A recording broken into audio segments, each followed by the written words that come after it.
Hello everyone, this is Jia Dai from Tsinghua. Firstly, I'd like to thank colleagues from both Tsinghua and Deakin University for organizing this great panel. And secondly, I have to apologize for not being able to attend this meeting in person because I have a class with time conflict. So I'd like to thank Professor Jiang Qiaolei for presenting this for me. Thanks a lot, Qiaolei. So this is a study that I have done recently with my two PhD students, Chen Hao and Chen Boying. So it is a study based on the analysis of YouTube videos and comments that is related to wildlife and COVID-19. So we titled it as Emotional Turns in Social Interaction. So we basically wanted to explore how the emotional turns appeared in the comments of these videos has impact on the quality of the discussions, mainly measured by the coherence of the text and the communication.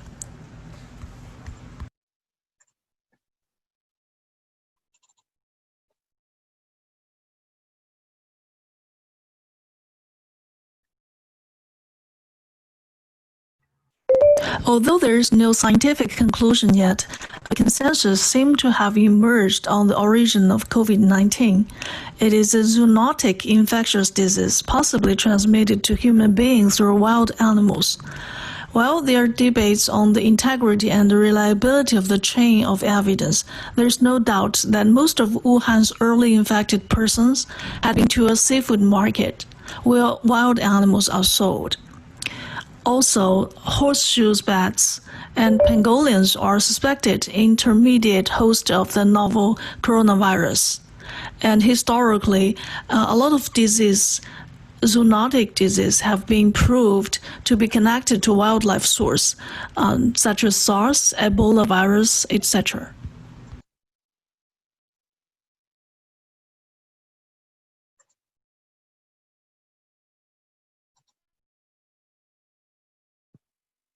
So that's how we got interested in this wildlife and virus relationship.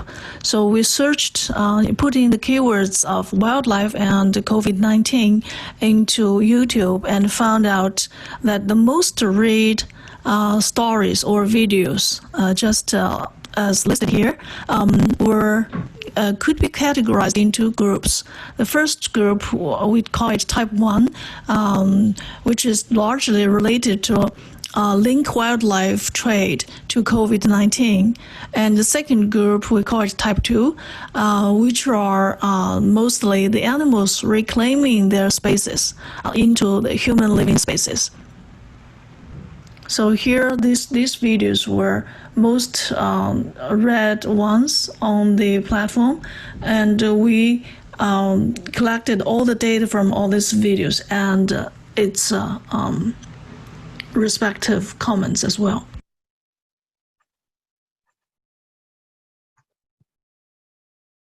A rational social interaction perspective, this discussion should help us to re-examine the relationship between wildlife, virus, and humans. However, our observation found out that under these videos, there appeared many emotional turns. Readers' comments to these videos differ, even completely deviate from the themes expressed in the videos. The conversation shifts from discussion of the relationship between wildlife and the viruses, or from idyllic celebration of animals' return to the living space of a human being to nationalistic outrage and criticism. So I think these are the emotions that we're not unfamiliar with during the pandemic. For example, we have all felt the anger towards China since China was blamed to fail to control the epidemic timely. And also, U.S. President Trump has named the virus China virus and claiming that China is responsible for the outbreak of the pandemic. And also, we have seen this friction and tension in international relations. For example, Italy's request for help from the EU during the outbreak was also turned down. So until recently, the vaccine nationalism scenario increased in the international vaccine competition, with some countries being accused of cutting corners, stockpiling potential vaccines, excluding other countries from getting them, spying and losing ethical inhibitions in the vaccine race.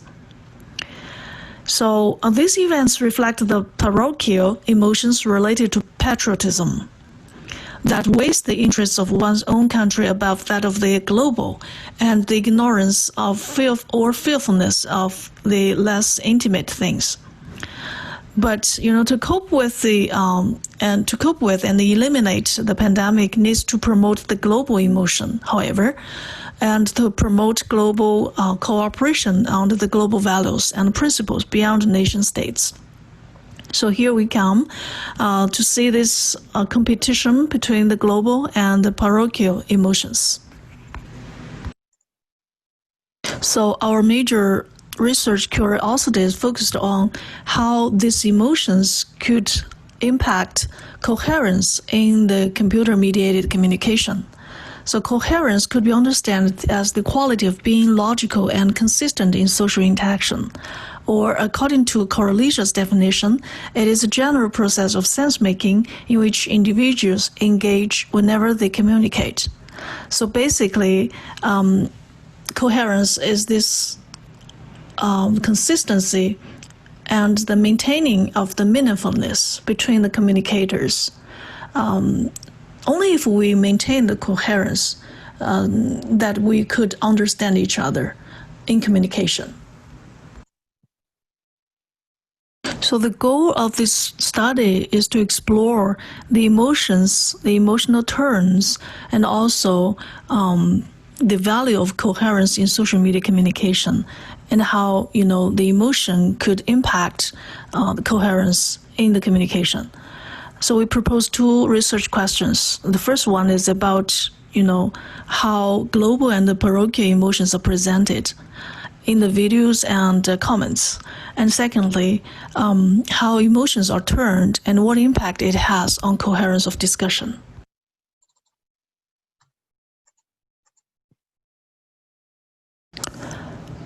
Through careful qualitative observation and generalization, categorization of emotions includes racism, victim, de-target, anti-racism, and beyond racism. So the 5 emotions categories go from parochial to global. Among them, racism is the most narrow-minded emotion, while beyond racism is closer to globalism.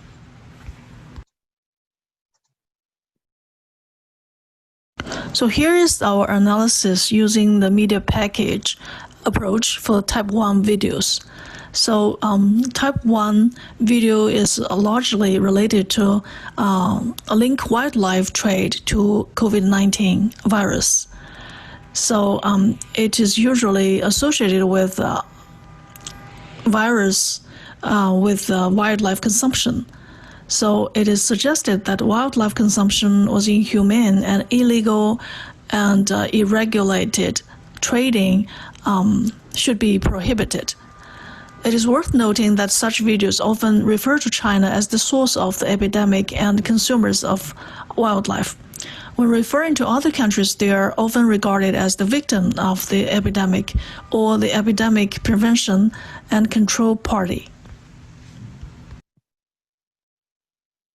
For the videos of type 2, it was found that these videos were mostly recorded the situation of animals returning to human living space under the pandemic situation, expressing romantic and idyllic admiration of animals' return, and further criticizing the fact that human beings occupied the living space of animals.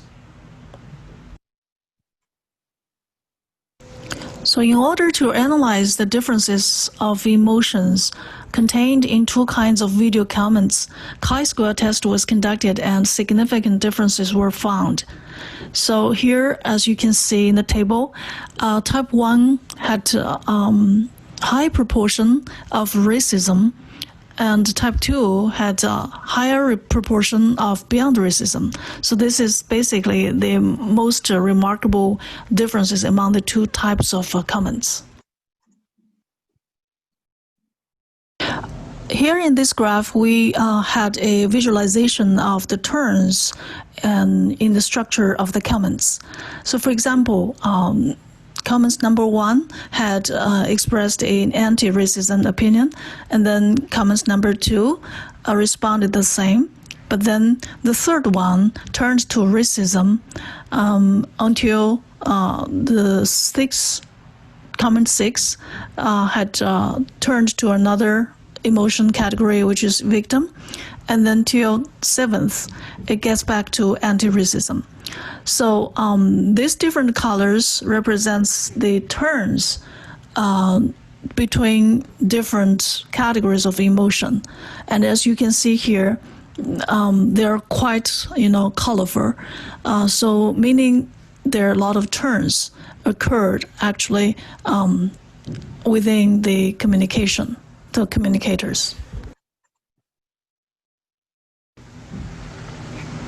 So as you can see in this table, the average distance of turnback of racism for the type 1 video is the shortest. After every 2.69 comments and 3.07 turns, emotion will be back to racism. It shows that the deviation degree of racism is the smallest. That is, other kinds of emotions will soon turn back to racism again and again. By contrast, however, as you can see here, this is the turning structure for the second type of videos. So the color blocks has tremendously reduced, and you see some of the emotion groups, such as Beyond Racism, has maintained as big or huge blocks, meaning that the turns among these categories were much less than in the first group. Professor John, sorry. Also, as it is shown in this table, the shortest turnback distance for type 2 video comments is Beyond Racism. There are only 2.47 comments and 2.95 on average. It indicates that the deviation degree of Beyond Racism is the smallest. Namely, other kinds of emotions will soon turn back to Beyond Racism. So this is quite different from type 1 comments. So our main conclusion from the study is that in type 1 video, the emotional turns harm coherence. With so many turns and returns, the themes that is expressed in the video, which is appealing of shutting down the wildlife trade and stopping eating wildlife, has turned to disdain for name calling and attacks on China. So basically, full of racism and the parochial emotions. On the contrast, in type 2, the coherence is substantially maintained. The video has expressed the appreciation and the celebration of the return of wild animals. And in the comments, the commenters were followed the video to reflect on human deprivation, infringement, and the consumption of wild animals, and expressed the desire to protect the global economy, which has shown the beyond the racism emotion and also this global emotion.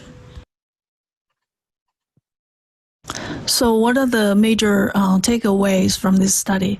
I think this study has probably challenged some of the optimistic view about computer-mediated communication, which contends that connected and adjacent communication in computer-mediated communication could benefit the quality of discussion, could actually shape a connected discussion of discussion network. But here our findings has shown that connected and adjacent communication in social media does not necessarily guarantee the common ground of sense making among participants, because everyone had in their minds the parochial emotions limitation. unless participants stay sensitive to semantics in the discussion and interact with others on the basis of semantic consensus, meaning that people are sensitive to maintain the coherence, the original intention of the communicator, so that they could have meaningful expression and situated expression of their own, and in the meantime could still maintain the issue under discussion without going away. So that's all for my presentation. Thank you for your attention and patience. And thank you, Professor. Thank you very much, Professor Zhang, and also to our colleague who couldn't be here, Professor Dai Jia. And it's a new innovative way, playing the PowerPoint and recording. This is the first time I have seen it. It's really difficult to ask the presenter to jump fast a bit because it's pre-recorded. But anyway, thank you for this very well-structured research.